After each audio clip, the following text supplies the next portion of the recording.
আমাদের গ্রামের পাশের পরিত্যক্ত পাঠশালাটা নিয়ে ছোটবেলা থেকেই নানা গল্প শুনতাম। সবাই বলতো স্কুলের পিছনের দিকের কালো জানালাটা রাতে খুলে যায়, আর ভেতর থেকে কেউ একজন তাকিয়ে থাকে। কেউ কখনো কাছে যেতে সাহস পেত না।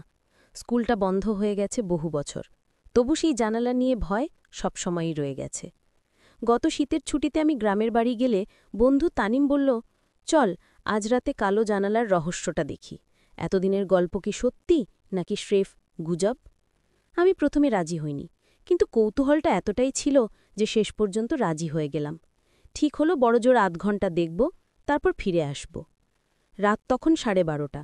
কুয়াশা চারদিকে মাটির মতো লেপ্টে আছে। টর্চের আলো যেন কুয়াশায় গিলে যাচ্ছে। পাঠশালার সামনে গিয়ে দাঁড়াতেই বুক হিম হয়ে গেল। ভাঙা ছাদ, পোড়া গন্ধ আর জানালার ফাঁক দিয়ে ঠান্ডা বাতাস বেরিয়ে এসে চুল খাড়া করে দিচ্ছিল। সবচেয়ে ভয়ের ছিল পিছনের দিকে সে কালো জানালা। দিনের বেলাতেও ওটা এত অন্ধকার দেখাতো যে মনে হতো ভেতরে আলো ঢোকে না।